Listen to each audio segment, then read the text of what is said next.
സൂറത്തുൽ മാഇദയിലെ 116, 117 ആയത്തുകളിൽ അല്ലാഹു പറയുന്നു, വഇദ് ഖാലല്ലാഹു യാ ഈസ ഇബ്നു മറിയമ അന്ത ഖുൽത ലിന്നാസി ഇത്തഖദൂനി വഉമ്മിയ ഇലാഹൈനി മിൻ ദൂനില്ലാഹ് ഖാല സുബ്ഹാനക മാ യകൂനു ലി അൻ അഖൂല മാ ലൈസ ലി ബിഹഖ്ൻ ഇൻ കുന്തു ഖുൽതുഹു ഫഖദ് അലിംത തഅലമു മാ ഫീ നഫ്സി വലാ അഅലമു മാ ഫീ നഫ്സിക ഇന്നക അന്ത അല്ലാമുൽ ഗുയൂബ് മാ ഖുൽതു ലഹും ഇല്ലാ മാ അമർതനി ബിഹി അൻ അഅ്ബുദുല്ലാഹ റബ്ബി വറബ്ബക്കും വകുന്തു അലൈഹിം ഷഹീദൻ മാ ദുംതു ഫീഹിം ഫലമ്മാ തവഫൈതനി കുന്ത അന്ത റഖീബ അലൈഹിം വഅന്ത അലാ കുല്ലി ഷൈഇൻ ഷഹീദ്. അല്ലാഹു ഈസ ഇബ്നു മറിയമിനെ വിചാരണ ചെയ്യുന്ന, മഹ്ശറയിൽ വിചാരണ ചെയ്യുന്ന രംഗമാണ് ഈ ആയത്തിൽ അല്ലാഹു പറയുന്നത്. അവിടെ വെച്ച് അല്ലാഹു ഈസ ഇബ്നു മറിയമിനോട് ചോദിക്കുന്നു, അന്ത ഖുൽത ലിന്നാസി ഇത്തഖദൂനി വഉമ്മിയ ഇലാഹൈനി മിൻ ദൂനില്ലാഹ്, നീ ജനങ്ങളോട് എന്നെയും എൻ്റെ മാതാവിനെയും അള്ളാഹുവിനെ കൂടാതെ രണ്ട് ഇലാഹുകളായി ആരാധിക്കുന്നതിന് വേണ്ടിയിട്ട് പറഞ്ഞിരുന്നോ എന്ന് അള്ളാഹു ചോദിക്കുന്നു. അപ്പോൾ ഈസ ഇബ്നു മറിയം അലൈഹിസ്സലാം അവിടെ നിന്ന് പറയുന്നു, സുബ്ഹാനക മാ യകൂനു ലി അൻ അഖൂല മാ ലൈസ ലി ബിഹഖ്ൻ, നീ എത്ര പരിശുദ്ധനാണ് നാഥ, എനിക്ക് അവകാശമില്ലാത്ത ഒരു കാര്യം ഞാൻ പറയുകയോ, ഇൻ കുന്തു ഖുൽതുഹു ഫഖദ് അലിംത, ഞാൻ ആ കാര്യം പറഞ്ഞിട്ടുണ്ടെങ്കിൽ, എന്നെയും എൻ്റെ മാതാവിനെയും ഇലാഹായി ആരാധിക്കണമെന്ന് പറഞ്ഞിട്ടുണ്ടെങ്കിൽ റബ്ബേ നീ അറിയുന്നതാണ്. തഅലമു മാ ഫീ നഫ്സി വലാ അഅലമു മാ ഫീ നഫ്സിക, തീർച്ചയായും നീ എൻ്റെ ഹൃദയത്തിലുള്ള കാര്യങ്ങളെല്ലാം നല്ലപോലെ അറിയുന്നവനാണ്. വലാ അഅലമു മാ ഫീ നഫ്സിക, നിന്റെ ഹൃദയത്തിലുള്ള നിന്റെ കാര്യങ്ങളൊന്നും തന്നെ ഞാൻ അറിയുന്നവനല്ല. ഇന്നക അന്ത അല്ലാമുൽ ഗുയൂബ്, എല്ലാ അദൃശ്യമായ കാര്യം ആ തൗഫൈതനി, നീ അങ്ങനെ എന്നെ മരിപ്പിച്ചപ്പോൾ, കുന്ത അന്ത റഖീബ അലൈഹിം, നീ തന്നെ അവരുടെ മേൽ സാക്ഷിയാണ്, മേൽനോട്ടക്കാരനാണ്. വഅന്ത അലാ കുല്ലി ഷൈഇൻ ഷഹീദ്, തീർച്ചയായും നീ എല്ലാ കാര്യങ്ങൾക്കും സാക്ഷിയാകുന്നു. അപ്പോൾ വിശുദ്ധ ഖുർആനിലെ സൂറത്തുൽ മാഇദയിൽ നമുക്ക് ഉദ്ധരിച്ച രണ്ടായത്തുകളാണ്. ഈ ആയത്തിലുള്ളത് ഈസാ നബി അലൈഹി സ്വലാമിനോട് അള്ളാഹു ചോദിക്കുന്ന ഒരു ചോദ്യവും അതിന് ഈസാ നബി നൽകുന്ന ഒരു ഉത്തരവുമാണ്. ആ രണ്ടും കൂടി ചേർത്ത് വായിക്കുമ്പോൾ ഒരു സംഭവമാണ് നമ്മുടെ മുമ്പാവുന്നത്. ഈസാ നബിയോട് ചോദിക്കുന്നത്, നിന്നെയും നിന്റെ മാതാവിനെയും നീയാണോ രണ്ട് ആരാധ്യരായി പൊയ്ദൈവങ്ങളായി വെക്കാൻ വേണ്ടി പറഞ്ഞത് എന്നാണ് ചോദിക്കുന്നത്. അതിന് അദ്ദേഹം പറയുന്ന മറുപടി ഞാൻ പറഞ്ഞിട്ടില്ല. ഞാൻ പറഞ്ഞത് ഏകദൈവ വിശ്വാസത്തെക്കുറിച്ച്, ഏകദൈവ ആരാധനയെക്കുറിച്ചാണ് അവരോട് പ്രബോധിച്ചത്. ഈ കാര്യത്തിൽ ഏകദൈവ ആരാധനയിലാണ് അവർ നിലകൊണ്ടത് എന്നതിന് കുന്തു അലൈഹിം ഷഹീദ മാ ദുംതു ഫീഹിം, ഞാൻ അവരുടെ ഇടയിൽ ഉണ്ടായിരുന്ന കാലം അത്രയും ഞാൻ സാക്ഷിയാണ്. ഞാനവിടെ ഉണ്ടാകുമ്പോൾ അവർക്ക് അവർ ഏകദൈവ വിശ്വാസികളായിരുന്നു എന്നതിന് ഞാൻ സാക്ഷിയാണ്. ഫലമ തൗഫൈതനി, എന്നെ നീ മരിപ്പിച്ചപ്പോൾ കുന്താൻ റഖീബ അലൈഹിം, നീയാണ് അവരുടെ മേൽനോട്ടക്കാരൻ. അപ്പോൾ ഈസാ നബിയുടെ രണ്ട് കാലത്തെക്കുറിച്ച് ഈസാ നബി പറയുന്നു. തൻ്റെ ജീവിതകാലം, തൻ്റെ മരണത്തിന് ശേഷമുള്ള കാലം. ജീവിതകാലത്ത് ക്രിസ്ത്യാനികൾ വഴിതെറ്റിയിട്ടില്ല. രണ്ടാമത്തെ കാലത്തിൻ്റെ ഇടയിലുള്ള വരമ്പ് എന്താണ്? എന്നെ നീ മരിപ്പിച്ചപ്പോൾ എന്നാണ്. മരിപ്പിച്ചതിന് ശേഷം അള്ളാഹുവാണ് സാക്ഷി, ഈസാ നബി സാക്ഷിയല്ല. അപ്പോൾ ഈസാ നബി രണ്ടാമത് ഇങ്ങോട്ട് വന്നിട്ട് പിന്നീടാണ് മരിക്കുന്നതെന്ന് നമ്മൾ സങ്കല്പിച്ചാൽ തന്നെയും, പിന്നീട് വരുമ്പോൾ ക്രിസ്ത്യാനികളെ കാണുന്നുണ്ട്, തന്നെയും തൻ്റെ മാതാവിനെയും രണ്ട് ദൈവങ്ങളായി ആരാധിക്കുന്ന ക്രിസ്ത്യാനികളെ കണ്ടിട്ട് ഞാൻ കണ്ടിട്ടില്ല എന്നോ അല്ലെങ്കിൽ ഞാൻ സാക്ഷിയല്ല എന്നോ പറയാൻ നിവൃത്തിയില്ല. അപ്പോൾ അത് കളവായിട്ട് വരും, അതൊരിക്കലും ഉണ്ടാവില്ല. ഈസാ നബി രണ്ടാമതും കൂടി തിരിച്ചു വരാൻ നിവൃത്തിയില്ലാത്ത വിധത്തിലാണ് ഈ ഖുർആനിലെ ആയത്തിൻ്റെ പ്രയോഗം. വളരെ വ്യക്തമായിട്ട് ക്രിസ്ത്യാനികൾ വഴിതെറ്റിയ കാലത്തിന് മുമ്പ് തൻ്റെ വഫാത്ത് സംഭവിച്ചിരിക്കുന്നു എന്ന് പറയുമ്പോൾ, ലഖദ് കഫറല്ലദീന ഖാലു ഇന്നല്ലാഹു ഹുവൽ മസീബിനു മറിയം, മസീബിനു മറിയമാണ് അള്ളാഹു എന്ന് പറഞ്ഞ ആളുകൾ നിഷേധികളാണെന്ന് ഖുർആൻ ഇറങ്ങിയ സമയത്ത് തന്നെ പറഞ്ഞിട്ടുണ്ട്. അപ്പോൾ ആ ഖുർആൻ ഇറങ്ങുന്നതിന് മുമ്പേ ഈസാ നബി അലൈഹി സ്വലാമിൻ്റെ വഫാത്ത് നടന്നിട്ടുണ്ടെന്ന് വ്യക്തമാണ്. ഇത് നമ്മൾ പറയുമ്പോൾ ഇതിനുള്ളൊരു പ്രശ്നം എന്താണെന്ന് വെച്ചാൽ, നബി തിരുമേനി സല്ലല്ലാഹു അലൈഹി വസല്ലം തങ്ങൾ നൽകിയ തഫ്സീർ അല്ലെങ്കിൽ തഫ്സീറിൻ്റെ കിതാബുകളിൽ ഈ ആയത്തിന് വ്യാഖ്യാനമാണ് കൊടുത്തിട്ടുള്ളതെന്ന് ചോദിക്കും. വേറെ ഏറ്റവും വലിയ രസകരമായിട്ടുള്ളൊരു സംഭവം, ഇത് തവഫ ഫലമ്മാ തവഫൈതനി എന്ന് പറഞ്ഞു, എന്നെ നീ മരിപ്പിച്ചപ്പോൾ. അതിനൊരു മുഫസ്സിർ പറഞ്ഞു എന്നെ നീ തിരിച്ചു വിളിച്ചപ്പോൾ എന്നാണ്. മൗദൂദ് സാഹിബ് പറയുന്നത് എന്നെ നീ തിരിച്ചു വിളിച്ചപ്പോൾ, റീക്കാളാണ്, എന്നെ നീ തിരിച്ചു വിളിച്ചപ്പോൾ. അപ്പോൾ രസം, പിന്നെ വേറൊരാൾ പറയുന്നത് എന്നെ നീ പൂർണ്ണമായി ഏറ്റെടുത്തപ്പോൾ എന്നാണ്. വേറൊരാൾ തഫ്സീറിൽ പറയുന്നത് വാനലോകത്തിൽ അന്നഹു യുജാഉ ബിരിജാലിൻ മിൻ ഉമ്മത്തി ഫയൂഖദു ബിഹിം ദാത്ത ശിമാലി, അതായത് മഹ്ശറയിൽ വെച്ചുകൊണ്ട് എൻ്റെ ഉമ്മത്തിൽ നിന്നുള്ള, എൻ്റെ സമുദായത്തിൽ നിന്നുള്ള ചില ആളുകളെ ഇടതുഭാഗത്തേക്ക് വലിച്ചു കൊണ്ടുപോകണം, നരകത്തേക്ക് വലിച്ചു കൊണ്ടുപോകുന്നതായിട്ട് ഞാൻ കാണുന്നു. ഫാഖൂലു ഉസൈഹാബി, ഞാനപ്പോൾ പറയും ഇതെൻ്റെ സഹാബികളാണല്ലോ, ഇതെൻ്റെ അനുയായികളാണല്ലോ, ഇവരെങ്ങോട്ടാണ് ഈ കൊണ്ടുപോകുന്നത്, എന്തിനാണ് നരകത്തിലേക്ക് കൊണ്ടുപോകുന്നതെന്ന് ഞാൻ ചോദിക്കും. ഫയുഖാലു ഇന്നക ലാ തദ്രി മാ ഹദസു ബഅദക, അപ്പോൾ എന്നോട് അവിടുന്ന് പറയപ്പെടുന്നത് നിന്റെ ശേഷം, ഇന്നക ലാ തദ്രി മാ ഹദസു ബഅദക, നിന്റെ ശേഷം ഇവർ പുതുതായി എന്തെല്ലാം കാര്യങ്ങളാണ് നിന്റെ മതത്തിലേക്ക് നിന്റെ അധ്യാപനങ്ങളിലേക്ക് കടത്തിക്കൂട്ടിയതെന്നുള്ള കാര്യം നീ അറിയുകയില്ല. മുന്ത് ഫാറഖ്തുഹും, നീ അവരെ പിരിഞ്ഞതിന് ശേഷം. അപ്പോൾ ഞാൻ പറയും ഫഅഖൂലു കമാ ഖാല അബ്ദുസ്സാലിഹ് കുന്തു അലൈഹിം ഷഹീദൻ മാ ദുംതു ഫീഹിം ഫലമ്മാ തവഫൈതനി കുന്ത അൻദർ റഖീബ അലൈഹിം വഅൻത അലാ കുല്ലി ഷൈഇൻ ഷഹീദ്. റസൂലുള്ളാഹി സ്വല്ലല്ലാഹു അലൈഹി വസല്ലം തിരുമേനി പറയുന്നു, ഞാനപ്പോൾ അള്ളാഹുവിൻ്റെ സൽദാസൻ പറഞ്ഞ അതുപോലെ തന്നെ ഞാൻ പറയുന്നതാണ്, കുന്തു അലൈഹിം ഷഹീദൻ മാ ദുംതു ഫീഹിം, ഞാൻ അവരിലുണ്ടായിരുന്ന കാലമത്രയും ഞാൻ അതിന് സാക്ഷിയായിരുന്നു. ഞാൻ പറഞ്ഞ അധ്യാപനമനുസരിച്ച് തന്നെയായിരുന്നു ജീവിച്ചിരുന്നത് എന്നുള്ള കാര്യത്തിൽ ഞാൻ സാക്ഷിയാണ്. ഫലമ്മാ തവഫൈതനി, അങ്ങനെ നീ എന്നെ മരിപ്പിച്ചപ്പോൾ കുന്ത അൻദർ റഖീബ അലൈഹിം ധരിച്ച് പറയും. അവിടെ പറയുന്നത് എൻ്റെ സമുദായം വഴിതെറ്റിയത് എനിക്കറിയില്ല, ഞാൻ അവരുടെ ഇടയിൽ ഉണ്ടായിരുന്ന കാലമത്രയും വഴിതെറ്റിയിട്ടില്ല. ഇതേപോലെ നബി തിരുമേനി സല്ലല്ലാഹു അലൈഹി വസല്ലം തൻ്റെ ഉമ്മത്ത് വഴിതെറ്റിയതിനെ കുറിച്ച് അള്ളാഹുവിൻ്റെ തിരുമുമ്പിൽ ബോധിപ്പിക്കുന്ന എന്താണ്? എൻ്റെ സമുദായം വഴിതെറ്റിയത് എനിക്ക് അറിയുന്നില്ല.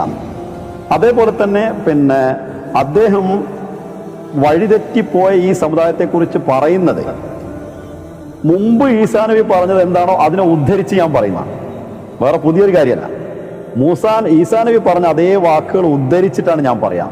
അപ്പൊ ഈസാ നബി പറഞ്ഞ വാക്കിന് എന്താ അർത്ഥമുണ്ടോ ആ അർത്ഥമാണ് ഞാൻ പറയുന്നതിനുള്ളത്.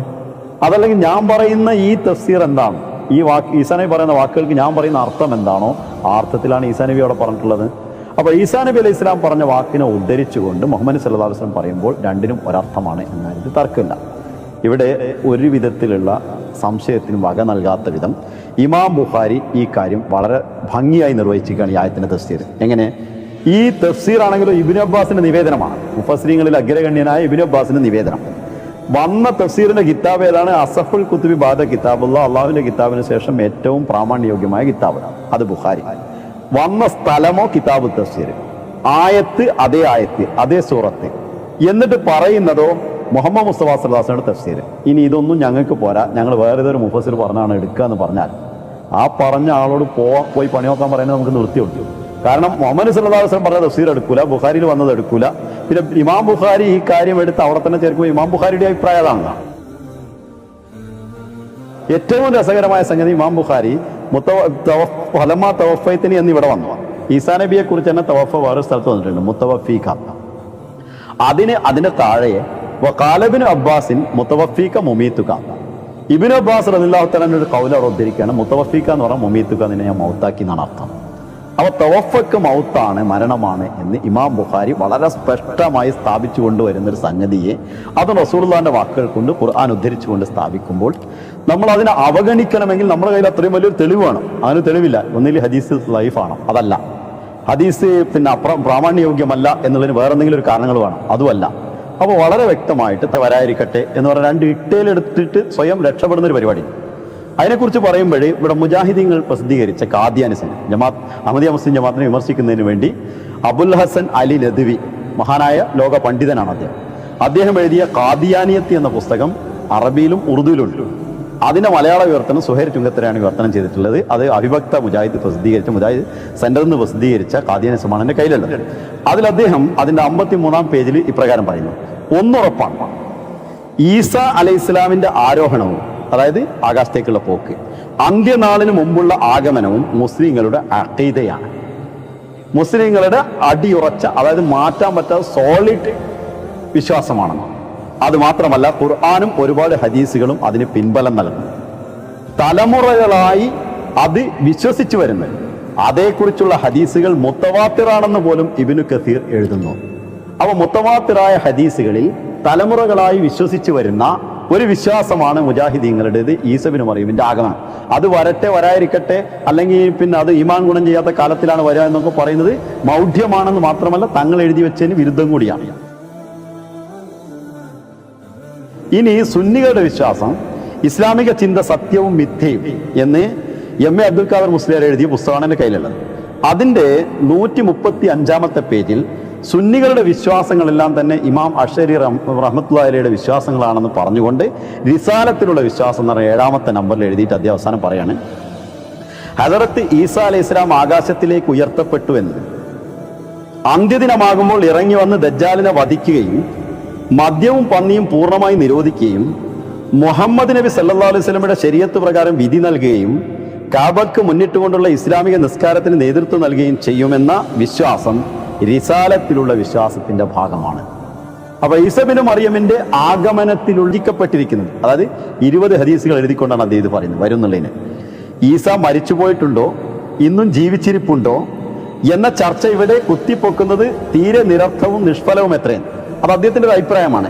അത് നിഷ്ഫലമാണോ നിരർത്ഥകമാണോ എന്ന് ഖുർആനും ഹദീസും വെച്ചിട്ടാണ് നമ്മൾ ഈ കാര്യം പറയുന്നത്. അപ്പൊ അത് ഖുർആൻ നിരർത്ഥകമാണോ നിഷ്ഫലമാണോ എന്ന കാര്യം ഇതിന്റെ പ്രേക്ഷകരാണ് തീരുമാനിക്കേണ്ടത്. അപ്പോൾ വരുമെന്നുള്ള കാര്യത്തിൽ പക്ഷാന്തരമില്ല.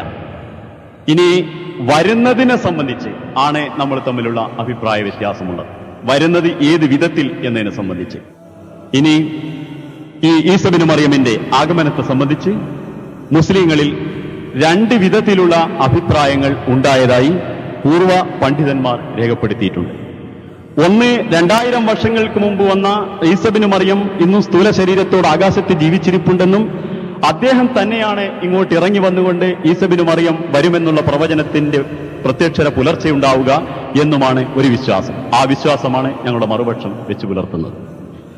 അതേസമയം മറ്റൊരു വിശ്വാസത്തെ സംബന്ധിച്ച് 740 ഹിജ്റയ്ക്ക് ശേഷം വഫാത്തായി പോയ അല്ലാമ സിറാജുദ്ദീൻ ഇബ്നുൽ വർദി എന്ന മഹാൻ തന്റെ ഖരീദത്തുൽ അജായിബ് വ ഫരീദത്തുർ റഗായിബ് എന്ന തന്റെ ഗ്രന്ഥം എന്റെ കയ്യിൽ കൂടെയുണ്ട്.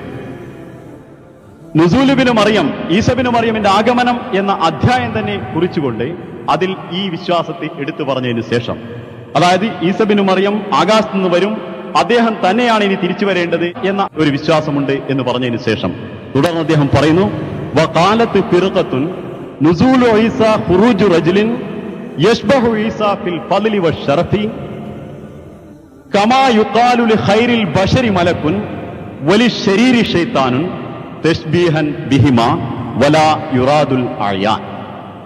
അതായത് ഒരു വിഭാഗം പറഞ്ഞ് തശ്ബീഹ് ചെയ്തുകൊണ്ട് സാദൃശ്യപ്പെടുത്തി പറയുന്നത് പോലെയും ആണ് ഈ പറഞ്ഞത്. യഥാർത്ഥത്തിൽ ആ പറഞ്ഞ ആ ഈസാ നബി തന്നെയല്ല, മറിച്ച് ഈസാ നബിക്ക് സദൃശനാണ് വരേണ്ടത് എന്നൊരു വിശ്വാസവും മുസ്ലിം ലോകത്തുണ്ടായിട്ടുണ്ടെന്ന് 8ാം നൂറ്റാണ്ടിൽ ജീവിച്ചിരുന്ന മഹാൻ, ആ കാലഘട്ടത്തിലുള്ള മുസ്ലിങ്ങൾ വിശ്വസിച്ചതായിട്ട് ഒരു വിഭാഗം പണ്ഡിതന്മാർക്കിടയിൽ അഭിപ്രായമുള്ളതായി രേഖപ്പെടുത്തുന്നു. അവ 2 വിധത്തിലുള്ള അഭിപ്രായങ്ങൾ മുസ്ലിം ലോകത്ത് ഉണ്ടായിട്ടുണ്ട്. ഇതിൽ രണ്ടാമത് പറഞ്ഞ അഭിപ്രായക്കാരാണ് അഹ്മദിയ മുസ്ലിം ജമാഅത്ത്. ജമാഅത്തെ ഇസ്ലാമിയുടെ സ്ഥാപക നേതാവ് എഴുതിയ ഖത്മുൻ നുബുവത്ത് എന്ന ഖുർആനിൽ മരിച്ചവർ തിരിച്ചു വരുമെന്ന് എന്തെങ്കിലും തെളിവുണ്ടോ? ഇദ്ദേഹം പറയുന്ന ഒരു തെളിവ് അവിടെ ഉണ്ട്. അത് ഒരു പ്രവാചകന് കാണിച്ചു കൊടുത്ത ഒരു കശ്ഫ്, ഒരു ആത്മീയ ദർശനത്തെ പച്ചയിലാണെന്ന് പറഞ്ഞിട്ടുണ്ട്. ദർശനത്തെ എടുത്തുകൊണ്ട് പച്ചയിലാണെന്ന് ദുർവ്യാഖ്യാനം ചെയ്തുകൊണ്ടാണ് മരിച്ചവരെ ജീവിപ്പിക്കുന്ന അദ്ദേഹം സ്ഥാപിക്കുന്നത്. അതല്ല ഞാൻ പറയുന്നത്. ഖുർആനിൽ വ്യക്തമായ നെസസറി വ്യക്തമായ അധ്യാപനങ്ങളിൽ മരിച്ചവർ തിരിച്ചു വരികയില്ല എന്നതിന് ഖുർആനിലുള്ള ആയത്തുകൾ ഇഷ്ടം പോലെ ഉണ്ട്. അതിലൊരു ആയത്തോ അതല്ലെങ്കിൽ ഒരു ഭാഗമോ എടുത്തിട്ട് നജമുദ്ദീൻ സാഹിബ് വിവരിച്ചാൽ നല്ലതായി. ഈസാ നബി അലൈഹി ഇസ്ലാം മരിച്ചിട്ടുണ്ടെങ്കിൽ പുനരുജ്ജീവിപ്പിച്ച് വീണ്ടും വരും എന്നുള്ള ഒരു വിശ്വാസത്തെ സംബന്ധിച്ച് ഇപ്പോൾ നമ്മൾ വായിച്ചു കേൾക്കുകയുണ്ടായി. എന്നാൽ മരിച്ചതിന് ശേഷം ആർക്കും തന്നെ ഈ ലോകത്തേക്ക് തിരിച്ചു വരാൻ സാധ്യമല്ല എന്ന് വളരെ വ്യക്തമായി വിശുദ്ധ ഖുർആനിൽ അള്ളാഹു വിവരിച്ചിട്ടുണ്ട്. വിശുദ്ധ ഖുർആനിൽ അള്ളാഹു പറയുന്നു, ഹത്താ ഇദാ ജാഅ അഹദുഹുൽ മൗത്ത് ഖാല റബ്ബിർജിഊൻ. അതായത് അവരിൽ ഒരാൾക്ക് മരണം വന്നു ഭവിക്കുമ്പോൾ അവർ പറയും, റബ്ബിർജിഊൻ, റബ്ബേ എൻ്റെ നാഥ, നീ എന്നെ ഒന്നുകൂടി തിരിച്ചയക്കണമേ എന്ന് റബ്ബിനോട് ചോദിക്കുന്ന അവസ്ഥ. എന്തിനാണ്? ലഅല്ലി അഅമലു സ്വാലിഹൻ ഫീമാ തറക്തു, ഞാൻ അവിടെ ഉപേക്ഷിച്ചിട്ട് പോന്നിട്ടുള്ള ചില സൽക്കർമ്മങ്ങൾ എനിക്ക് ചെയ്യാൻ വേണ്ടി നീ എന്നെ തിരിച്ചയക്കണമേ എന്ന് ചോദിക്കും. എന്നാൽ അള്ളാഹു മറുപടി പറയുന്നത്, കല്ല, ഒരിക്കലുമില്ല, അതൊരിക്കലും സാധ്യമല്ല. ഇന്നഹ കലിമത്തുൻ ഹുവ ഖായിലുഹ, ഇത് നിശ്ചയമായും ഇങ്ങനെയുള്ള ഒരു പറച്ചിൽ എന്നുള്ളത് അവരുടെ വായ കൊണ്ടുള്ള വെറും ഒരു പറച്ചിൽ മാത്രമാണ്, അതൊരിക്കലും സാധ്യമല്ല. വമിൻ വറാഇഹിം ബർസഖുൻ ഇലാ യൗമി യുബഅസൂൻ, പുനരുദ്ധാന നാൾ അല്ലെങ്കിൽ പുനരുദ്ധാനം ചെയ്യപ്പെടുന്നതിന് മുൻപായിട്ട് അവരുടെ പിന്നിൽ ഒരു മറയുണ്ടായിരിക്കുമെന്ന് വിശുദ്ധ ഖുർആനിൽ അല്ലാഹു വളരെ വ്യക്തമായിട്ട് പറയുന്നു. അപ്പോൾ മരിച്ച ഒരാൾ ഒരിക്കലും തന്നെ തിരിച്ചു വരികയില്ല എന്ന് വ്യക്തമായിട്ടാണ് നമുക്കിവിടെ കാണാൻ സാധിക്കുന്നത്. ഖുർആനിൽ മറ്റും പല ആയത്തുകളുണ്ട്, മരിച്ചവൻ ഒരിക്കലും തിരിച്ചു വരില്ല. ഹദീസിലൊരു സംഭവം വരുന്നത്, ഒരു ഷഹീദായ ഒരാളുടെ പിതാവ് അള്ളാഹുവിനോട് പറഞ്ഞത് അദ്ദേഹത്തിന്റെ മകനോട് റസൂൽ തിരുമേനി പറയാണ്, ഷഹീദായതിനു ശേഷം അദ്ദേഹത്തിന് ഇനി എന്താണ് താങ്കൾക്ക് ആഗ്രഹമെന്ന് ചോദിച്ചു. അപ്പോൾ പറഞ്ഞു, എനിക്കൊന്നുകൂടി ഭൂമിയിൽ പോയി ഷഹീദായി നിന്റെ മാർഗത്തിൽ വരാനാണ് ആഗ്രഹം. അപ്പോൾ അദ്ദേഹം അള്ളാഹു പറഞ്ഞ മറുപടി റസൂൽ തിരുമേനി പറയാണ്, അത് സബഖത്ത്, അങ്ങനെ ഒരു സംഭവം മുമ്പേ എന്നിലൊരു തീരുമാനം കഴിഞ്ഞിരിക്കുന്നു, അവരൊരിക്കലും മരിച്ചവർ തിരിച്ചു വരികയില്ല. ഈ ആയത്തിൽ എന്താണെന്ന് പറയുന്നത്? അത് അങ്ങനെ പറയുന്നത് ഇന്നഹ കലിമത്തുൻ ഹുവ ഖായിലുഹ എന്നാണ്. ഒരു വെറും വായാടിയുടെ വെറും വാക്കല്ലാതെ വെറുമല്ലാതെ എന്നാണ്. അപ്പൊ മരിച്ചവർ തിരിച്ചു വരുമെന്ന് പറഞ്ഞാൽ ഒരു വെറും പറച്ചു, ഒരു അർത്ഥമറ്റ നിരർത്ഥകമാണെന്ന് അദ്ദേഹം തന്നെ നേരത്തെ പറഞ്ഞ വാക്കുകൾ വളരെ കണിശമായിട്ട് ഖുർആൻ പറയാണ്. അങ്ങനെ പറയുന്നവൻ നിരർത്ഥകമായിട്ടുള്ള വാക്കുകളാണ് പറയുന്നത്, അതിന് യാതൊരു അർത്ഥമല്ല. അപ്പൊ മരിച്ചവർ തിരിച്ചു വരികയില്ല. നമ്മളിവിടെ വെച്ച് എത്തിയ സ്ഥലം എവിടെയാണെന്നറിയോ? ഇസ്ലാമിനെ ഉദ്ധരിക്കുന്നതിന് വേണ്ടി മസീബിന് പറയാൻ വരും എന്നാണ് എല്ലാവരുടെയും അഖീദ, എല്ലാവരുടെയും വിശ്വാസം, റിസാലത്തിലുള്ള വിശ്വാസം. മരിച്ചാലും കൊണ്ടുവരുന്നതുകൂടി വീരോടുകൂടി വാദിക്കുന്നു. പക്ഷേ മരിച്ചവർ തിരിച്ചു വരികയില്ല. അപ്പൊ മുഹമ്മദ് മുസ്തഫ സല്ലല്ലാഹു അലൈഹി വസല്ലം തന്റെ ഉമ്മത്തിൽ ഇബ്നു മറിയം വരുമെന്ന് പറയുന്നു. ആ ഇബ്നു മറിയം ഈസാ നബിയാണെന്ന് തെറ്റിദ്ധരിച്ച മുസ്ലിങ്ങളോട് നമുക്ക് പറയാനുള്ളത്, ഖുർആനും ഹദീസും അത് മരിച്ചുപോയി എന്ന് വ്യക്തമാക്കുന്നു. തന്റെ ഉമ്മത്തിൽ നിന്നാണെന്ന് വരുന്നത് എന്ന് റസൂൽ തിരുമേനിയും പറഞ്ഞു. ഇനി റസൂലുള്ളാഹി സല്ലല്ലാഹു അലൈഹി വസല്ലം ഈ പറഞ്ഞ കാര്യം 2 രൂപങ്ങളിൽ തന്നെ വിവരിച്ചിട്ടുണ്ട് ഹദീസുകളിൽ. അതുകൂടി മനസ്സിലൊന്ന് മുമ്പോട്ട് വെച്ചാൽ റസൂൽ തിരുമേനി പറഞ്ഞ ഒരു മസീഹ് വേറെയാണ്, തന്റെ ഉമ്മത്തിൽ വരുന്ന മസീഹ് വേറെയാണെന്ന് തിരുമേനിയുടെ വചനങ്ങളിൽ തന്നെ നമുക്ക് മനസ്സിലാക്കാൻ സാധിക്കും.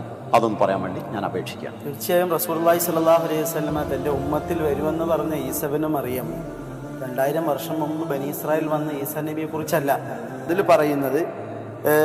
റസൂലുള്ളാഹി സ്വല്ലല്ലാഹു അലൈഹി വസല്ലം പറയുന്നു, ബൈനമാ അന നായിമുൻ, ഞാൻ ഉറക്കത്തിലായിരിക്കും, അതായത് സ്വപ്നത്തിൽ, അത്തൂഫു ബിൽ കഅബ ഫൈദാ റജുലുൻ ആദമു സബ്തു ശഅരി യൻതഫു ഔ യറാഖു റഅസഹു മാ അൻ ഫഖുൽതു മൻ ഹാദാ ഖാല ഇബ്നു മറിയം.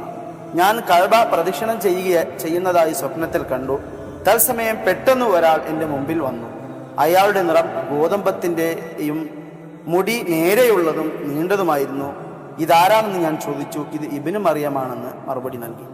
അപ്പോൾ ആദ്യത്തെ ദർശനത്തിൽ കണ്ട ഈസാ നബി അലൈഹി ഇസ്ലാമിന്റെ നിറവും ഇപ്പോൾ കഅബൻ തവാഫ് ചെയ്യുമ്പോൾ കണ്ട ദർശനത്തിൽ കണ്ട ഈസാ നബിന്റെ നിറവും രണ്ട് രൂപങ്ങളാണ് റസൂലുള്ളാഹി സ്വല്ലല്ലാഹു അലൈഹി വസല്ലം ഈ ഹദീസിലൂടെ വിവരിച്ച് പറയുന്നത്. അപ്പോൾ ഒന്നിന്റെ ഹദീസിൽ ഒന്ന് ചുവന്ന നിറം, ഒന്ന് ഗോതമ്പ് നിറം. അതായത് തന്റെ ഉമ്മത്തിൽ വരുന്ന ഇബ്നു മറിയമിന്റെ നിറം പിന്നെ ഗോതമ്പിന്റെ നിറമാണ്. മൂസാ നബിയുടെ ഉമ്മത്തിൽ വന്ന ഇബ്നു മറിയമിന്റെ നിറം ചുമന്ന നിറമാണ്. മറ്റത് മുടി ഒരാളുടെ ചുരുണ്ടതാണ്. അതായത് തന്റെ ഉമ്മത്തിൽ വരുന്ന ഇബ്നു മറിയമിന്റെ മുടി നീളമുള്ളതാണ്. ഈസാ നബി 2000 വർഷങ്ങൾക്ക് മുമ്പ് ഇസ്രായേൽ വന്ന ഇബ്നു മറിയമിന്റെ നിറം മുടി ചുരുണ്ടതുമാണ്. അപ്പൊ അതിന്റെ നെഞ്ചിന്റെ വ്യത്യാസവും അവിടെ എടുത്ത് പറയുന്നു. അപ്പൊ 2 രൂപങ്ങളിൽ മുഹമ്മദ് മുസ്തഫ സല്ലല്ലാഹു അലൈഹി വസല്ലമയ്ക്ക് 2 ഈസാ ഇബ്നു മറിയമിനെ കശ്ഫിൽ കാണിച്ചു കൊടുക്കാൻ ആൾമാറാട്ടം നടത്താൻ വേണ്ടിയല്ല. ഇത് നമ്മളോട് പറഞ്ഞത് നമ്മളെ എടുത്തിട്ട് കുഴപ്പത്തിലാക്കാനുമല്ല. റസൂലുള്ളാഹി മുസ്ലിങ്ങളോടാണ് ഏറ്റവും കരുണയുള്ള ആൾ. എന്നിട്ട് 2 ഈസാ നബിയുടെ നിറത്തിൽ ഒന്ന് അവിടെ വേറെയാണ്, ഒന്ന് ഇവിടെയാണെന്ന് പറഞ്ഞിട്ട് 2 രൂപം പറഞ്ഞിട്ട് ഒരു പോലീസുകാരനാണെങ്കിലും അടങ്ങാറാവും. അത് അന്വേഷിക്കാൻ വേണ്ടി നടക്കുന്ന 2 കളറും 2 മുടിയും വെച്ചിട്ട് ഒരാളെ സാധാരണഗതിയിൽ മുടി അയാളുടെ ഒരു തിരിച്ചറിയാവുന്ന ഒരു കാരണം, ഒരാളുടെ കളർ, ഇത് രണ്ടും റസൂലുള്ളാഹി സ്വല്ലല്ലാഹു അലൈഹി വസല്ലം 2 ആണെന്ന് പറഞ്ഞു തന്നിട്ട് 2 ഒന്നാണെന്ന് പറയുകയാണെങ്കിൽ റസൂലുള്ളാഹിക്ക് കാര്യം മനസ്സിലായിട്ടില്ല, എനിക്കാണ് അധികം മനസ്സിലാക്കുന്നത് പറയുന്നത് തുല്യമാണല്ലോ. അതൊരിക്കലും ഒരു മുസ്ലിം പണ്ഡിതന് ഭൂഷണമല്ല. റസൂലുള്ളാഹി സ്വല്ലല്ലാഹു അലൈഹി വസല്ലം വ്യക്തമായി പറഞ്ഞത് ബുഖാരിയിലെ ഹദീസ് വന്നതിന് ശേഷം ആ ഹദീസിൽ പറഞ്ഞത് വേറെന്തെങ്കിലും ആണെന്ന് പറഞ്ഞിട്ട് അതിനെ കളിയാക്കുന്ന വിധത്തിൽ ഒരു അവസ്ഥയിലേക്ക് പോകേണ്ട ആവശ്യമില്ല. ഇതേപോലെ റസൂലുള്ളാഹി സ്വല്ലല്ലാഹു അലൈഹി വസല്ലം ഈ കാര്യം പറയുമ്പോൾ ഇനി ആളുകൾ എന്താ പറയല്ലോ, ഈസാ നബി അലൈഹി ഇസ്ലാം ഇറങ്ങുമെന്നല്ലേ പറഞ്ഞത്. ഇറങ്ങുമെന്ന് പറഞ്ഞാൽ ആകാശത്ത് ഇറങ്ങണ്ടേ എന്നാണ് ചോദിക്കുന്നത്. അങ്ങനെയും ചോദിക്കാറുണ്ട്. അപ്പൊ അതിനെക്കുറിച്ച് ഖുർആനിൽ എന്തെല്ലാം പറയുന്നു എന്ന കാര്യം ഒന്ന് പറഞ്ഞാൽ നല്ലതാണ്, വ്യക്തമാണ്. ഖുർആനിൽ ഈ നസല എന്നുള്ള പദം പല സ്ഥലങ്ങളിലും ഉപയോഗിച്ചിട്ടുണ്ട്. അല്ലാഹു പറയുന്നു, അൻസലൽക്കും മിനൽ അൻആമി സമാനിയത അസ്വാജിൻ 39-ാം അധ്യായം 7-ാമത്തെ വചനത്തിൽ പറയുന്നു, നിങ്ങൾക്ക് മൃഗങ്ങളിൽ നിന്നുള്ള മൃഗങ്ങളെ നിങ്ങൾക്ക് ഇറക്കി എന്ന് പറയും. വളർത്തു മൃഗങ്ങളെ. ഈ വളർത്തു മൃഗങ്ങൾ ഒരിക്കലും ആകാശത്തിൽ നിന്ന് ഇറക്കുന്നതല്ലല്ലോ, ഒക്കെ തന്നെ ഇവിടെ ഉണ്ടാകുന്നതാണ്. പക്ഷെ ഇവിടെ അൻസല എന്ന വാക്കാണ് അള്ളാഹു ഉപയോഗിച്ചിരിക്കുന്നത്. അതുപോലെ തന്നെ 7-ാം അധ്യായത്തിൽ 27-ാമത്തെ വചനത്തിൽ പറയുന്നു, ഖദ് അൻസൽനാ അലൈക്കും ലിബാസൻ യുവാരി സൗആതികും വരീഷ, നിങ്ങളുടെ നഗ്നത മറക്കുന്നതിനും വേഷഭൂഷണങ്ങൾക്കുമായി നിങ്ങൾക്ക് വസ്ത്രത്തെ നാം ഇറക്കി തന്നിരിക്കുന്നു. നമ്മൾ ധരിക്കുന്ന ഷർട്ടാകട്ടെ, ഫാൻ്റാകട്ടെ, ചുരിദാറാകട്ടെ, ഇടിയാകട്ടെ ഒന്നും തന്നെ ആകാശത്തിൽ നിന്ന് ഇറങ്ങുന്നതല്ല, ഒക്കെ ഇവിടെ ഉള്ളതാണ്. പക്ഷേ ഈ കാര്യങ്ങൾക്കൊക്കെ തന്നെ നസല എന്നുള്ള വാക്കാണ് അള്ളാഹു വിശുദ്ധ ഖുർആനിൽ ഉപയോഗിച്ചിരിക്കുന്നത്. അപ്പം നസല എന്നതുകൊണ്ട് അഹമ്മദികളാണ് ഖുർആൻ ദുർവ്യാഖ്യാനം ചെയ്തതെന്ന് പറയുന്നത്. അപ്പം എങ്ങനെ ഉണ്ടാവുന്നത് അറിയാം. നിങ്ങൾക്ക് നാം ഇരുമ്പിനെ ഇറക്കി തന്നു. അഹമ്മദികളുടെ ദുർവ്യാഖ്യാനം എന്താണ്? അത് ഭൂമിയിൽ നിന്ന് കുഴിച്ചെടുക്കണമെന്ന്. ഇവരുടെ സൽവ്യാഖ്യാനം എന്തായിരിക്കും? തലയിൽ ചാടുന്നതാണ്, മേലെ ആകാശത്തിന് ചാടുന്നത്. അപ്പോൾ ഹെൽമെറ്റ് വെച്ച് നടക്കേണ്ടി വരും, ഇരുമ്പ് ചാടുന്ന കണക്കൂട്ടിയിട്ട്. അഹമ്മദികളുടെ അഹമ്മദി പറയുന്ന ദുർവ്യാഖ്യാനം എന്നാണ് അവരുടെ വാദം. അതിന്റെ അടിസ്ഥാനത്തിൽ വളർത്തുമൃഗങ്ങളെ നിങ്ങൾക്ക് ഞാൻ ഇറക്കി തന്നിരിക്കുന്നു എന്ന് പറഞ്ഞാൽ, വളർത്തുമൃഗങ്ങളെ ഇപ്പം ആടോ പോത്തോ മറ്റേതെങ്കിലും വാങ്ങാൻ വേണ്ടിയിട്ട് ആണയങ്ങളും ചന്തയും മറ്റും തരേണ്ട ആവശ്യമില്ല, ആകാശത്തിന് കൊഴിഞ്ഞാടൊപ്പം പിടിച്ചാൽ മതി എന്നാവും ഇവരുടെ സൽവ്യാഖ്യാനമാണ്. അഹമ്മദികൾ പറയുന്നത് അങ്ങനെയല്ല, അത് ഭൂമിയിലുണ്ടാകുന്ന സാധനമാണെന്നാണ്. അതേപോലെ തന്നെ വസ്ത്രം, പൈജാമയും കുർത്തിയൊക്കെ മേലെന്ന് ചാടിയിറങ്ങും എന്ന് പറഞ്ഞാലും അതും ദുർവ്യാഖ്യാനം ഏതാണെന്ന് മനസ്സിലാവും. ഇതൊക്കെ അവിടെ തൽക്കാലം നിർത്താം. മുഹമ്മദ് മുസ്തഫ സല്ലല്ലാഹു അലൈഹി വസല്ലമയെ ഇറക്കിയത് ഖുർആൻ നിങ്ങൾക്ക് നാം പ്രബോധകനായ ദിക്ർ റസൂലിനെ ഇറക്കി തന്നിരിക്കുന്നു എന്ന് മുഹമ്മദ് മുസ്തഫ സല്ലല്ലാഹു അലൈഹി വസല്ലമയെ ഖുർആൻ പറയുന്നുണ്ട്. അൻസല റസൂലൻ യത്ലു അലൈക്കും ആയാത്തില്ല 65-ാമത്തെ അധ്യായത്തിലെ 11-12 ആയത്തുകൾ നമ്മൾ വായിക്കുമ്പോൾ അവിടെ വ്യക്തമായിട്ട് കാണും, നിങ്ങൾക്ക് പ്രബോധകനായ ഒരു ചൊൽത്തായ ഈ പ്രബോധനം നിർവഹിക്കുന്നവനായ അള്ളാഹു ഒരു പ്രവാചകനെ നിങ്ങൾക്ക് ഇറക്കി തന്നിരിക്കുന്നു. മുഹമ്മദ് സല്ലല്ലാഹു അലൈഹി വസല്ലം ആമിന ബീവി പെറ്റതാണെന്നും അബ്ദുള്ളയുടെ മകനാണെന്നും എല്ലാവർക്കും അറിയാവുന്ന കാര്യമാണ്. പക്ഷെ അത് ആകാശത്ത് ഇറങ്ങിയെന്ന് പറയും. അപ്പം വേറൊരു സംഗതി, ഇവിടേക്കും മുസ്ലിയാക്കന്മാർ വരണ്ട മുല്ലകളാണ്. അതിൻ്റെ ജ്ഞാനപരമായ കാര്യങ്ങളിലേക്ക് ഒരിക്കലും അവർ കണ്ണോടിക്കാറില്ല. ആ പറയുന്നത് പച്ചയിൽ വരണമെന്നുള്ള ഒരു ദുശാഠ്യത്തിൽ നിൽക്കുന്നവരാണ്. ഇരുമ്പ് മനുഷ്യന് എത്ര ലോഹങ്ങളിൽ ഉണ്ടെങ്കിലും അതിലേറ്റവും കൂടുതൽ ഗുണം ഉള്ള ഒരു ലോഹമാണ്. അതുകൊണ്ട് അള്ളാഹു മറ്റൊരു ലോഹത്തെക്കുറിച്ച് നസല എന്ന് പറയാതെ ഇതിനെക്കുറിച്ച് മാത്രം നസല എന്ന് നയിച്ചു. മൃഗങ്ങൾ എത്രയുണ്ടെങ്കിലും അതിനെക്കുറിച്ച് ഒന്നും പറയാതെ വളർത്തു മൃഗങ്ങൾ പ്രത്യേകമായിട്ട് മനുഷ്യന് ഗുണം ചെയ്യുന്നതാണ്. അതുകൊണ്ട് അക്കാര്യം പറയുമ്പോൾ അതിനെയും ആദരിച്ചുകൊണ്ട് മനുഷ്യന്റെ ഗുണത്തെ പരിഗണിച്ചുകൊണ്ട് അതിനെക്കുറിച്ച് പറഞ്ഞു. ഇരുമ്പിനെ കുറിച്ച് പറയുമ്പോൾ വസ്ത്രത്തെക്കുറിച്ച് പറഞ്ഞു. വസ്ത്രവും മനുഷ്യന് അത്രയും ഗുണം ചെയ്യുന്ന ഒരു സംഗതിയാണ്. അതുകൊണ്ട് അതിനെയും അങ്ങനെ പറഞ്ഞു. ഇവിടെ മനാഫിഉൽ നാസ്, ജനങ്ങൾക്ക് ഗുണം ചെയ്യുന്നത് അവിടെ വാക്കുണ്ട്. എത്ര പ്രവാചകന്മാർ വന്നാലും ഒരു പ്രവാചകനെയും ഇറക്കുക എന്ന് ഖുർആൻ പറയാതെ മുഹമ്മദ് മുസ്തഫ സല്ലല്ലാഹു അലൈഹി വസല്ലമയെ കുറിച്ച് മാത്രം പറയുമ്പോൾ അതിന് നസല എന്നുള്ളൊരു സാധനം മാത്രം പിടിച്ചിട്ട് മേലെന്ന് ദുശാഠ്യമാണ്. അപ്പൊ ഈ ഇത്തരത്തിലുള്ള ചർച്ചകളാണ് സാധാരണഗതിയിൽ വരുന്നത്. എന്നാൽ ഇത് മാത്രമല്ല, കേറിയുന്നുണ്ട് എന്ന് പറയുന്നത് അതും ഖുർആനിൽ വന്നത് അള്ളാഹു അവനിലേക്ക് ഉയർത്തിയത്. അപ്പൊ അതുകൊണ്ട് ഈസാ നബി അവിടെ ജീവിച്ചിരിക്കുന്നു. പിന്നെ നാളാകുമ്പോൾ മാത്രമല്ല എന്തിനും ഈസബിന് മറിയും ഇറങ്ങുമെന്ന് പറഞ്ഞു. അപ്പൊ ഏതായാലും ആകാശത്ത് പോയിട്ടുണ്ട്, അവിടെ ജീവിച്ചിരിക്കുന്നു, അവിടെ നിന്ന് ഇറങ്ങി വരും. ഇത് നസലിന്റെ കാര്യം അപ്പോൾ പറഞ്ഞു. അപ്പൊ നസല എന്നുള്ളതിന് അങ്ങനെ അർത്ഥം കൊടുക്കാവുന്ന ഖുർആനിൽ ഒരു കാര്യമില്ല, ഇതിലില്ല. ഇതേപോലെ ഖുർആനിൽ റഫാനെ കുറിച്ച് പറഞ്ഞിട്ടുണ്ടെങ്കിൽ നമുക്ക് വിടാം. ഖുർആനിൽ റഫ എന്ന് പറഞ്ഞിട്ടില്ലെങ്കിൽ, റഫാനെ കുറിച്ച് വേറൊരു അർത്ഥം പറഞ്ഞിട്ടില്ലെങ്കിൽ, അല്ലെങ്കിൽ ആകാശത്തേക്ക് ഏറ്റവും അർത്ഥം പറഞ്ഞിട്ടുണ്ടെങ്കിൽ നമുക്ക് എടുക്കാം. ഖുർആനിലെ ഹദരത്ത് ഇദ്രീസ് അലൈഹി സ്വലാമിനെ കുറിച്ച് പറയുന്നു, റഫാനാഹു മക്കാനൻ അലിയ, അദ്ദേഹത്തിനെ നാം ഉന്നതമായ ഒരു സ്ഥലത്തേക്ക് ഉയർത്തിയെന്ന്. അതിൻ്റെ അർത്ഥം ഇദ്രീസ് ആകാശത്തേക്ക് ഉയർത്തിയെന്നല്ല. നമ്മൾ നമസ്കാരത്തിൽ വോർഫാനി എന്നെ നീ ഉയർത്തേണമേ എന്ന് ദുആ ചെയ്യാറ്. എന്നെ നീ ഉയർത്തേണമേ എന്ന് പറഞ്ഞാൽ എന്നെ ആകാശത്തേക്ക് ഉയർത്തേണമേ എന്നതിന് അർത്ഥമില്ല. ഇനി പറയാനുള്ള ഈസാ നബിനെ കുറിച്ച് മാത്രം റഫഅല്ലാഹു ഇലൈഹി എന്ന് പറയുമ്പോൾ അള്ളാഹുവിലേക്ക് ഉയർത്തിയതാണ്. അള്ളാഹുവിലേക്ക് എന്ന പദം പ്രയോഗിച്ചിട്ടുണ്ട്. അള്ളാഹ് ജഡികനല്ല. ഇപ്പോൾ ഒരു ജഡികമായൊരു വസ്തുവാണെങ്കിൽ ഇവിടെ നിർത്തിയിട്ട് ഇതിനെ ഉയർത്താം. സൂക്ഷ്മമായൊരു വസ്തുവാണെങ്കിൽ സ്നേഹം ഇവിടുന്ന് ഞാൻ എടുത്ത് ഉയർത്തിയാറിന് ഇവിടെ ഉയർത്തുക, വെറുപ്പ് ഇവിടുന്ന് എടുത്ത് ഉയർത്തിയാറിന്. അതായത് ജൂതര് കുരിശ് സംഭവത്തെയാണ് ഖുർആൻ പറഞ്ഞത്. അപ്പോൾ മക്കർ അള്ളാഹു അദ്ദേഹത്തെ രക്ഷിക്കുന്നതിന് വേണ്ടി മറുതന്ത്രവും ആവിഷ്കരിക്കുന്നു. അള്ളാഹു ഖൈറുൽ മാക്കിരീൻ, അള്ളാഹു ഏറ്റവും ഉത്തമമായ തന്ത്രങ്ങൾ ആവിഷ്കരിക്കുന്നവനാണ്. അതിനുശേഷം പറയുന്നത് എന്താണ്? ഇത് കാലല്ലാഹ്, നീ അള്ളാഹു പറഞ്ഞ സന്ദർഭം സ്മരിക്കുക. അതായത് തന്ത്രം അള്ളാഹു ആവിഷ്കരിക്കുന്നു, അവരും ആവിഷ്കരിക്കുന്നു. അള്ളാഹുവിന്റെ ഉത്തമ തന്ത്രം എന്തായിരുന്നു എന്ന് മനസ്സിലാക്കാൻ നീ ഈ അള്ളാഹ് പറഞ്ഞ സന്ദർഭം അനുസ്മരിക്കുക. ഇത് കാലല്ലാഹ്, അള്ളാഹു പറഞ്ഞ സന്ദർഭം.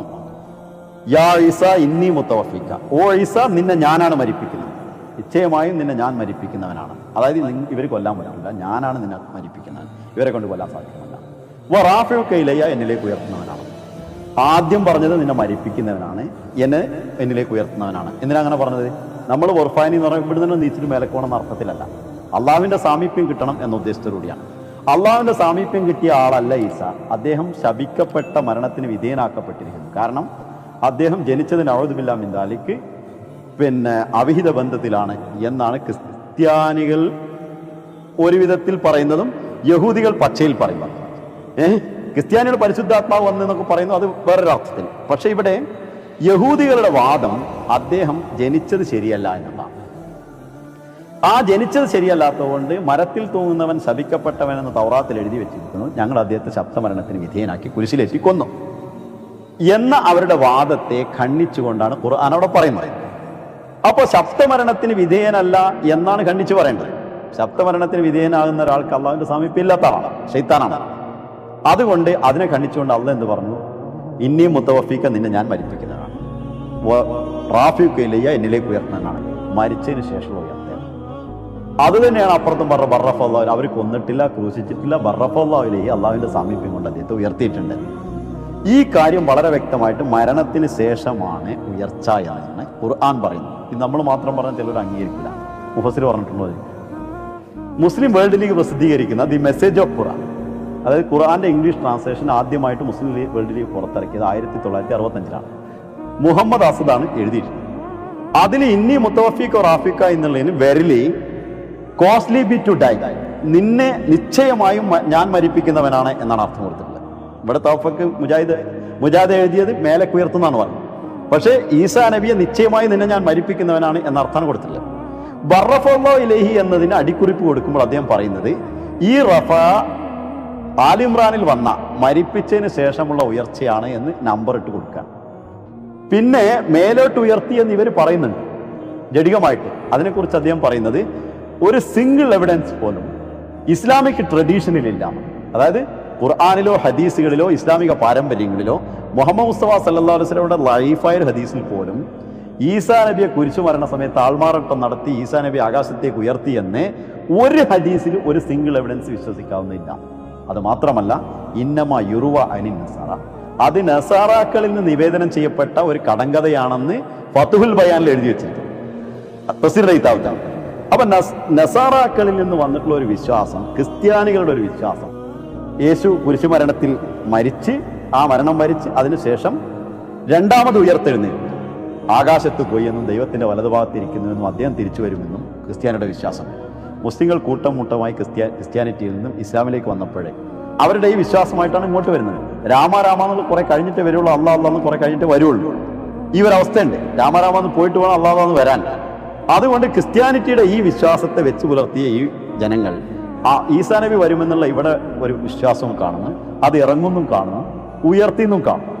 ഇതിനെ രണ്ടിനെയും പരിഗണിച്ചുകൊണ്ട് ഞങ്ങളുടെ വിശ്വാസം തന്നെയാണ് തെറ്റിദ്ധരിച്ച്. അങ്ങനെ ക്രിസ്തീയ വിശ്വാസമാണ്, ക്രൈസ്തവവൽക്കരിക്കപ്പെട്ട ഇസ്ലാമിക വിശ്വാസമാണ് യേശു ആകാശത്തുണ്ട് എന്നുള്ളതും അതേപോലെ തന്നെ അതിന് രണ്ടാമത് തിരിച്ചു വരുമെന്നുള്ളതും. ഖുർആാനിലോ വിശുദ്ധ ഖുർആാനിലോ അല്ലെങ്കിൽ തിരുഹദീസുകളിലോ അതിന് യാതൊരു വിധത്തിലുള്ള അടിസ്ഥാനവും കാണാൻ സാധ്യമല്ല. മനസ്സിലാവേ, ഈ പൊതുവെ മുസ്ലിങ്ങൾക്കുള്ള ഒരു വാദമാണ് വലാക്കിൻ ശുബ്ബിഹലും, അദ്ദേഹത്തെ വേറൊരാൾക്ക് സദൃശീകരിച്ചു എന്നുള്ളതാണ്. ഈസാ നബിന്റെ രൂപം വേറൊരാൾക്ക് കൊടുത്തിട്ട് ഈസാ നബിനെ ആകാശത്തേക്ക് ഉയർത്തിയത്, അങ്ങനെയുള്ള ഒരു പരാമർശം ഈ ആയത്തിൽ തന്നെ ഇല്ല. പിന്നെ എങ്ങനെയാണ് ഈ രണ്ടാമതൊരാൾ ഇവിടെ വരുന്നത്? ഇവർ പറയുന്ന സംഗതി ക്രിസ്ത്യാനി കഥയാണ്. ഞാൻ ആദ്യം പറഞ്ഞു, ബർണബാസിന്റെ ഇഞ്ചിയിലാണ് ഇപ്പൊ സമീപകാലത്തിൽ ഉദ്ധരിക്കപ്പെടുന്നത്. അതിന്റെ മുമ്പ് അതുമില്ല. ഈ ബർണബാസിന്റെ ഇഞ്ചിയിൽ ക്രിസ്ത്യാനികൾ തന്നെ അംഗീകരിക്കാത്ത ഇഞ്ചിയിലാണ്. അതിനപ്പോൾ പ്രസിദ്ധീകരിച്ചിരിക്കുന്നത് എന്ന് ശരിയാണ്. ഇഞ്ചിയിൽ എന്ന് പറയുന്ന സാധനം ഒരുപാട് ഇഞ്ചിയിലുകൾ പലരും എഴുതി കൊണ്ടുവന്ന് നറുക്കിട്ടിട്ട് അതിന് എടുത്ത 4 ക്രിസ്ത്യാനികൾ പറഞ്ഞത്. അന്ന് നറുക്കിട്ടിട്ട് കിട്ടാത്ത ഒന്നാണ് ബർണബാസിന്റെ ഇഞ്ചിയിൽ. അപ്പോൾ മലയാളത്തിൽ വിവർത്തനം ചെയ്തു വന്നിട്ടുണ്ട്. അതിന്റെ ഒറിജിനലും മറ്റൊക്കെ ഇനി നോക്കേണ്ടതുണ്ട്. എന്തായാലും ഈ ബർണബാസിന്റെ ഇഞ്ചിയിൽ എന്താ ഉള്ളതെന്ന് അറിയാം. ഈ ചുരുങ്ങിയ പക്ഷം ഖുർആനിൽ എടുക്കേണ്ടി വരും. അതിനെ പുറത്തുനിന്ന് ഒരാളെ കൊടുക്കുന്ന കർമ്മി പ്രയോഗം ഒരിക്കലും ശരിയാവില്ല. ആ ആയത്തിന്റെ മേലെയും താഴെയും ജൂദാസില്ല, ഖുർആനിലും ജൂദാസില്ല. അപ്പോൾ ഇല്ലാത്ത ഒരാളെ അവിടെ സദൃശീകരിക്കപ്പെട്ടു പറഞ്ഞ ഒരു കർമ്മിണി പ്രയോഗത്തിൽ പറയുന്ന ഒരു വ്യക്തി കർമ്മമായിട്ട് കൊണ്ടുവരുമ്പോഴേ ആ ആള് ഖുർആനിലില്ലാത്ത ആളാണ്, അത് കെട്ടുകഥയിലാണ്. അപ്പോൾ അവിടെ പറഞ്ഞു വരുന്ന ഈസാ നബിയെ കുറിച്ചാണ്. വലാക്കിൻ ശുബ്ബിഹലഹും, അദ്ദേഹം അവർക്ക് സദൃശീകരിക്കപ്പെട്ടു. ആ സദൃശീകരിക്കപ്പെട്ട ഈസാ നബി ആണെങ്കിൽ കുരിശ് മരണത്തിന് സദൃശീകരിക്കപ്പെട്ടവർ. അത് വളരെ വ്യക്തമാണ്. ഒരു നിശ്ചിത സമയം വരെ കുരിശിൽ കടന്നുവെങ്കിലും 3 മണിക്കൂർ സമയത്തിന് ശേഷം അദ്ദേഹം ഇറക്കി വെച്ചുവെന്നും ഇറക്കി വെച്ചപ്പോൾ വിലാപ്പുറത്ത് കുത്തിയെന്നും രക്തവും വെള്ളവും തുറിച്ചു വരുന്ന ശവശരീരത്തിൽ നിന്നല്ല, ജീവനുള്ള ശരീരത്തിൽ നിന്നാണ്. അങ്ങനെ അവിടുന്ന് രക്ഷപ്പെട്ടിട്ട് അദ്ദേഹത്തെ അരിമത്യക്കാരൻ ജോസഫ് ഒരിക്കൽ കല്ലറയിൽ വെച്ച് ചികിത്സിച്ചു എന്നും വളരെ നീണ്ടൊരു കഥ ബൈബിൾ തന്നെ പറയുന്നുണ്ട്. ഞാനിവിടെ പറഞ്ഞു വരുന്ന ഈസാ നബി അലൈഹി സ്വലാം കുരിശിൽ മരിച്ചിട്ടില്ല എന്ന് പറഞ്ഞ ഖുർആനിനെ അദ്ദേഹത്തെ കുരിശിൽ മരിക്കാതെ ക്രിസ്ത്യാനികൾ പറഞ്ഞ പോലെ ആകാശത്ത് കയറ്റിയെന്ന് ഖുർആൻ പറയുന്നില്ല. ആ കയറ്റിയത് അങ്ങനെ വിചാരിക്കാതിരിക്കാൻ വേണ്ടിയാണ് ഖുർആൻ പറഞ്ഞത് ഇന്നി മുത്തവഫീഖ റാഫിഖ എന്നുള്ളത്.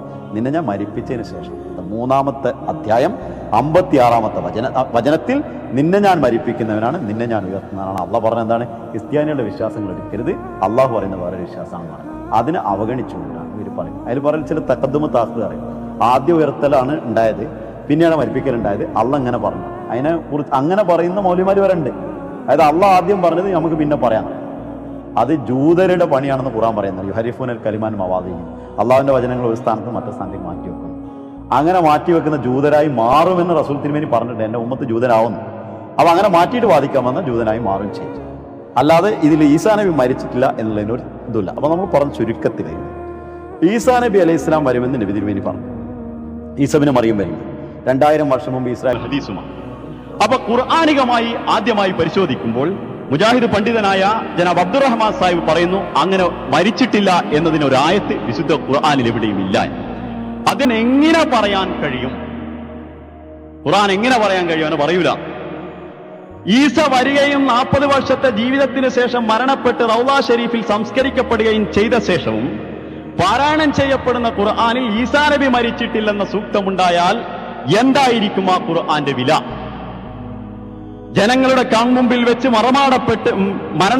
മരണപ്പെട്ട് വ്യക്തിയെപ്പറ്റി ഖുർആനിൽ മരിച്ചിട്ടില്ല, തിരിച്ചു വരുമെന്ന് വായിക്കേണ്ടി വരുന്ന ഒരവസ്ഥ ഖുർആൻ ഉണ്ടാവുകയില്ല. അപ്പോൾ ഇവിടെ പ്രമാണമായി ഉദ്ധരിച്ചതിലെ ഒന്നാമത്തെ പ്രമാണം അനുസരിച്ച്, വിശുദ്ധ ഖുർആനിക പ്രമാണം അനുസരിച്ച് ഈസാ നബി മരിച്ചിട്ടില്ല എന്ന് ഖുർആനിൽ ഉണ്ടാവുകയില്ല എന്ന് തീർത്ത് സമ്മതിച്ചുകൊണ്ടാണ് ഇവിടെയുള്ള പണ്ഡിതന്മാർ ഇരിക്കുന്നത്. അതുകൊണ്ട് റസൂലുള്ളാഹി സ്വല്ലല്ലാഹു അലൈഹി വസല്ലം തിരുമേനി പറഞ്ഞ ആ കാര്യം ഇമാം ഇബ്നുൽ വർദി പറഞ്ഞൊരു വാക്ക്, നുസൂൽ ഈസാ ഖുറൂജ് റജുൽ യശ്ബഹു ഈസാ ഫിൽ ഫദ്ലി വശാഫി. ഈസബിന് മറിയം വരുമെന്ന് പറയുന്നത് ഈസാ നബിയോട് സാദൃശ്യം പുലർത്തുന്ന, മഹത്വത്തിലും ശ്രേഷ്ഠതയിലും സാദൃശ്യം പുലർത്തുന്ന വേറെ ഒരാളാണ്. ഇബ്നുൽ വർദി, അല്ലാമ സിറാജുദ്ദീൻ ഇബ്നുൽ വർദി ഫരീദത്തുൽ അജായിബ് ഖരീദത്തുർ റഗായിബ് എന്ന ഗ്രന്ഥത്തിൽ मैं वही मसीह मऊद हूँ जिसकी रसूलुल्लाह सल्लल्लाहु अलैहि वसल्लम ने हदीस सहीह में देखो ये बुनियाद किस कदर मजबूत है. എൻ്റെ വാദത്തിന്റെ അടിസ്ഥാനം ഈസാ നബിയുടെ മരണത്തിലാണ്. അത് ഈസാ നബി മരിച്ചവർ തിരിച്ചു വരില്ല, അതുകൊണ്ട് റസൂൽ തിരുമേനി പറഞ്ഞ് ഞാനാണ് എന്നാണ് വാദം. ഈ വാദത്തിന്റെ അടിസ്ഥാനം എത്രമാത്രം സുദൃഢമാണ് എന്ന് പരിശോധിക്കാം. ഈസാ നബി മരിച്ചിട്ടില്ല, ആകാശത്തോട് സ്ഥൂല ശരീരത്തോടുകൂടി ആകാശത്ത് ജീവിച്ചിരിപ്പുണ്ട് എന്ന് തെളിഞ്ഞാൽ അഹമ്മദിയ ജമാഅത്ത് വട്ടപൂജയാണ്. അഹമ്മദിയ ജമാഅത്തിൽ വേറെ ഒന്നുമില്ല. അങ്ങനെ ലാസ്റ്റ് അദ്ദേഹം തൻ്റെ ഈസാ നബി മരിച്ചിട്ടില്ല എന്നതിന് വളരെ വ്യക്തമായിട്ട് സമുദായത്തോട് പറയാം. തൻ്റെ ഇസാലി വഹാം എന്ന തെദിക്കറത്തു ഷാത്തൻ എന്ന ഗ്രന്ഥത്തിൽ അദ്ദേഹം പറയാണ്, ആകാശത്ത് നിന്ന് ആരും തന്നെ ഇറങ്ങി വരുന്നില്ലെന്ന് നല്ലവണ്ണം ഓർത്തുകൊള്ളി. ഇന്ന് ജീവിച്ചിരിക്കുന്ന എൻ്റെ എതിരാളികൾ എല്ലാവരും മരിച്ചോടും, എന്നാൽ അവർക്ക് ആകാശത്ത് നിന്ന് ഈസബിന് മറിയം ഇറങ്ങി വരുന്നതായി കാണുവാൻ സാധിക്കുന്നതല്ല. അതിനുശേഷം അവരുടെ സന്തതികളും മറിയമിൻ്റെ മകൻ ഈസാ നബി അലൈഹി ഇസ്ലാം ഇറങ്ങി വരുന്നതായി കാണാതെ തന്നെ മരണമടയും. പിന്നെ ആ സന്തതികളുടെ സന്താനങ്ങളും ഈസാ നബിയെ കാണാതെ നിരാശരായി മരണമടയുന്നതാണ്. അപ്പോൾ അള്ളാഹുവരുടെ ഹൃദയങ്ങളിൽ ഭയവും പരിഭ്രമവും ഉളവാക്കും. കാരണം അന്ന് കുരിശിന്റെ മേധാവിത്വ കാലം കഴിഞ്ഞു പോവുകയും ലോകം ഒരു നവീന ഘട്ടത്തിൽ പ്രവേശിക്കുകയും ചെയ്തിട്ടുണ്ടായിരിക്കും. എന്നാലും മറിയമിന്റെ മകൻ ഈസാ അതുവരെയും ഇറങ്ങി വന്നിരിക്കുകയില്ല. തദവസരത്തിൽ ചിന്താശീലർ ഇത്തരം വിശ്വാസത്തെ പാടെ വെറുത്തു തുടങ്ങും. അങ്ങനെ ഇന്നു മുതൽ 3 നൂറ്റാണ്ട് പൂർണ്ണമാകുന്നതിന് മുമ്പേ ഈസാ നബിയെ കാത്തിരിക്കുന്നവർ മുസ്ലിങ്ങളാവട്ടെ ക്രിസ്ത്യാനികളാവട്ടെ എല്ലാവരും അദ്ദേഹത്തിന്റെ വരവിനെ കുറിച്ച് നിരാശപ്പെടുകയും തീരെ മനം മടുത്ത് ഈ മിഥ്യാവിശ്വാസത്തെ പരിത്യജിക്കുകയും ചെയ്യും എന്ന് അദ്ദേഹം എഴുതി വെച്ചു. ഇന്ന് അതാണ് ഈസാ നബി മരിക്കട്ടെ മരിക്കാതിരിക്കട്ടെ എന്നൊരു മനം വരട്ടൽ. അതിന് നിരാശ കൊണ്ടാണ് അതെന്തെങ്കിലും ആയിക്കോട്ടെ എന്ന് പറയുന്നത്. അപ്പൊ ആ നിരാശ വരുന്നതിന് മുമ്പ് അദ്ദേഹം പറഞ്ഞത് അന്ന് ഈസാ നബി വരും, അദ്ദേഹം ഈസാ നബി മരിച്ചിട്ടില്ല പറഞ്ഞ കാഫിർ എന്ന് പറഞ്ഞ ആൾക്കാരാണ്. അദ്ദേഹത്തിന് കുഫ്റും എന്ന കാരണത്താൽ ഇപ്പം സിയൻ എന്ത് ചെയ്യുന്ന സിയൻ അറിയുന്ന മരിച്ചു. അതിന് അദ്ദേഹം എന്ത് പറഞ്ഞ് തർജ്ജമ ചെയ്യുമ്പോൾ ആയുഷ്കാലം പൂർത്തിയാക്കിയ അഹമ്മദ് മലി, സിയൻ അഹമ്മദ് മലി ആയുഷ്കാലം പൂർത്തിയാക്കി. ആയുഷ്കാലം പൂർത്തിയാക്കൽ തന്നെ ആൾ മരിച്ചു പോലെ ഉള്ളത്. ആ സംവിധാനം അഹമ്മദിയ ജമാഅത്ത് മുഖേന സ്ഥാപിച്ചു കഴിഞ്ഞു. ഹദരത്ത് മിർസാ ഗുലാം അഹ്മദ് അലൈഹി സ്വലാം 195 രാജ്യങ്ങളിൽ 20 കോടിയോളം അനുഭാവികളും അംഗങ്ങളും അടങ്ങുന്ന ഒരു വലിയ വൃന്ദം ഈ വിശ്വാസത്തെ പരിത്യജിച്ച് ഇസ്ലാമിന് വേണ്ടി സേവനം ചെയ്തുകൊണ്ടിരിക്കുന്നു. വിശുദ്ധ ഖുർആന്റെ സന്ദേശം എത്തിച്ചുകൊണ്ടിരിക്കുന്നു. ഒരു ഇമാമിന്റെ കീഴിൽ പ്രവർത്തിച്ചുകൊണ്ടിരിക്കുന്നു. മറ്റു മുസ്ലിങ്ങൾ പ്രതികക്ഷികളായി ഭിന്നിച്ചു നിൽക്കുമ്പോൾ ഈ 20 കോടിയോളം വരുന്ന ആളുകളും അനുഭാവികളും അംഗങ്ങളും ഒരു ഇമാമിന്റെ കീഴിലാണ് പ്രവർത്തിച്ചുകൊണ്ടിരിക്കുന്നത് 195 രാജ്യങ്ങളിൽ എന്നുള്ളതാണ്. അള്ളാഹുവിന്റെ സഹായം അതിന്റെ കൂടെയുണ്ടെന്നും അള്ളാഹു അയച്ച ആളാണെന്നുള്ള ഒരു തെളിവ്. അതുകൊണ്ട് നമ്മുടെ പ്രേക്ഷകരിൽ ഈ കാര്യത്തെക്കുറിച്ച് അവധാനപൂർവ്വം ചിന്തിക്കണമെന്ന് വിനീതമായി അപേക്ഷിക്കുകയാണ്. അഹമ്മദിയ മുസ്ലിം ജമാഅത്തിന്റെ ഈ വിശ്വാസം വിശുദ്ധ ഖുർആനിലെ തിരുഹദീസുകളുടെയും അടിസ്ഥാനത്തിലുള്ളതാണ്. അത് മുഹമ്മദ് മുസ്തഫ സല്ലല്ലാഹു അലൈഹി വസല്ലം വിശദീകരിച്ചിട്ടുള്ളതാണ്. ഇതിനെക്കുറിച്ച് എന്ത് സംശയങ്ങളും ഏത് വിധത്തിലുള്ള പ്രശ്നങ്ങളും നിങ്ങൾക്കുണ്ടെങ്കിലും അഹമ്മദിയ ജമാഅത്തുമായിട്ട് ബന്ധപ്പെട്ട് അതിനെ തീർക്കണം.